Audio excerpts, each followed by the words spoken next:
Here we go, guys. Wednesday. 3 down.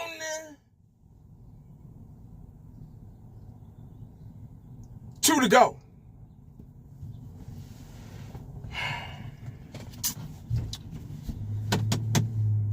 Well, old Tyron Smith. Wow. Tyron Smith is about to retire as a Cowboy. Sign a one-day deal as a Cowboy. Just to retire a Dallas Cowboy. And ride off into the sunset. Father Time is undefeated once again. Never loses. So if you think you hard or your shit don't stink or you just, you know what I mean? Don't worry. Father Time will get a hold of you. I guarantee you that. But anyway, what comes to mind when you think of Tyron Smith?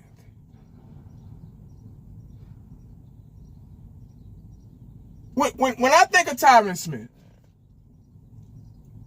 9th overall pick in the first round in 2011, 8 Pro Bowls from 2013 to 2019, multiple all first team and second team. Yeah. Hall of Famer. Him and Zach Martin retired at the same time. Well, same year. I hate to say this, man. I'm gonna go down the street real quick if y'all don't mind.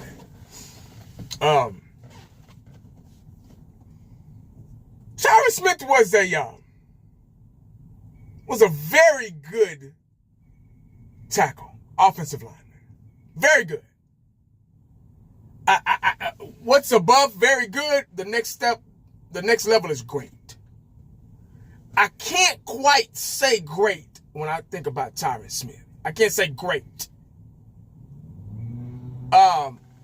What exempts him from being great? Being very good and great are two different things. Great is somebody that's unstoppable. You got a game plan around him.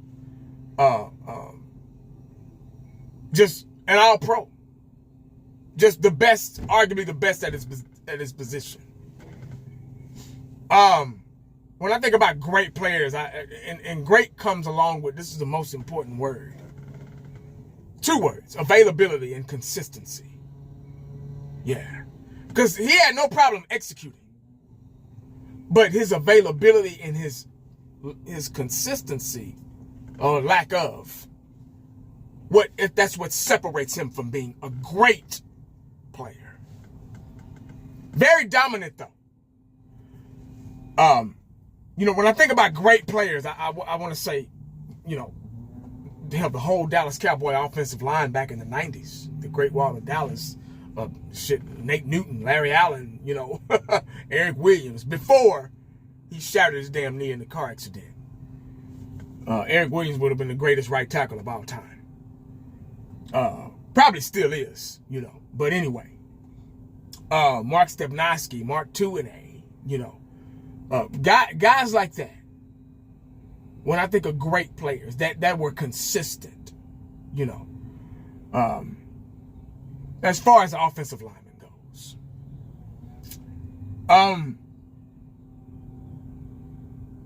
When I think of Tyron Smith, there's always these 2 words. When healthy.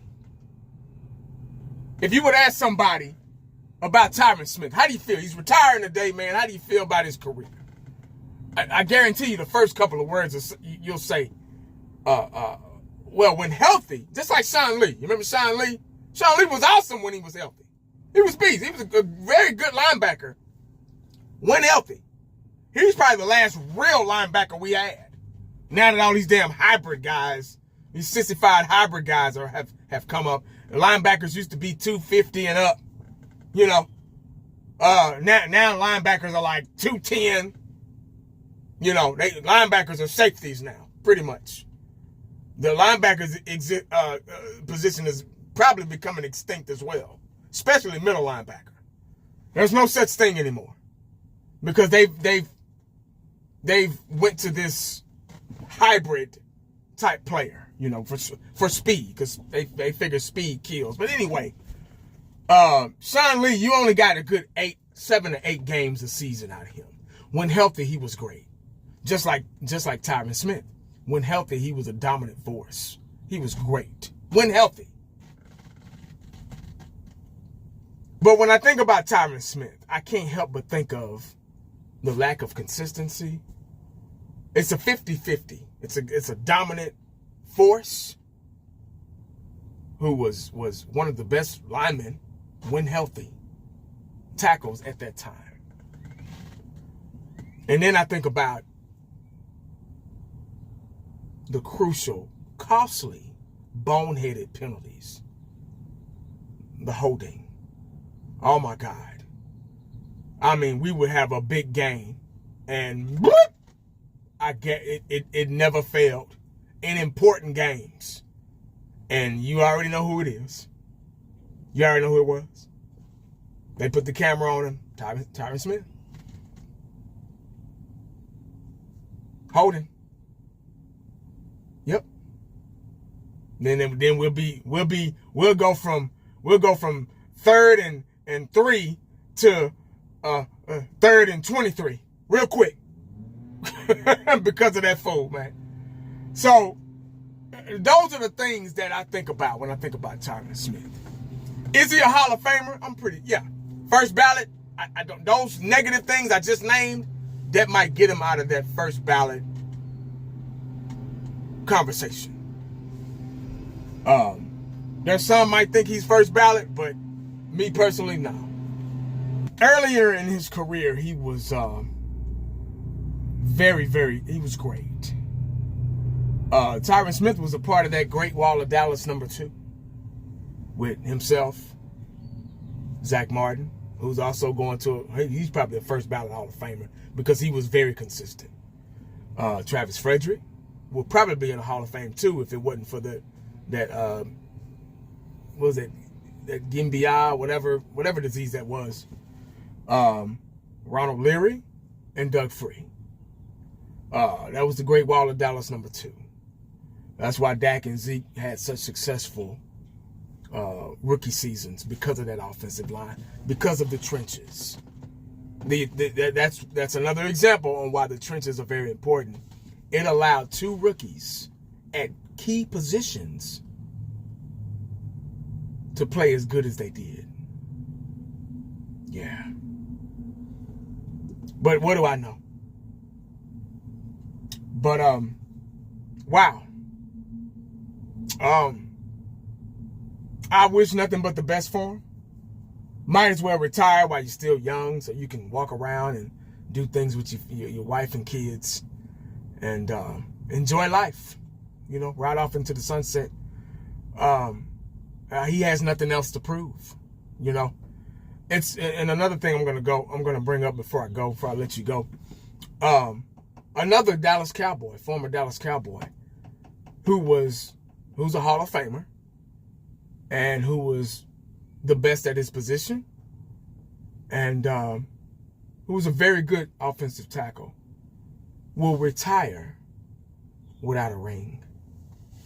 That's the most disappointing thing right there. I think that should be the first thing Jerry Jones should say, should tell him. Man up and say, hey, man, thank you for everything that you've done for us, man. You sold out. You sold your body out. We had great times, wonderful experiences. Sorry, man, I couldn't get you a ring. You know, but that's a perfect world, right? But yeah, that's all I got, man. I just wanted to share my thoughts and prayers to Tyron Smith and his family. You know, he's retiring as a Cowboy, which is I guess it's a good thing, you know. He spent most of his career here, so why not? You know, a lot of players do it. But those are my thoughts and opinions about Tyron Smith. Let me know your good and negative. I don't want to say negative, but I guess your good and bad thoughts about Tyron Smith, if there's any bad at all. Is he a first ballot Hall of Famer? We know he's going, but is he first ballot? That's going to be the argument. That's going to be the debate with some people. You know, some people are going to get real sissified behind the situation. Some people's opinions are different, and but being a Cowboy fan, it's like Pleasantville. So if you don't think the same way, if you don't fall in line with that black and white, then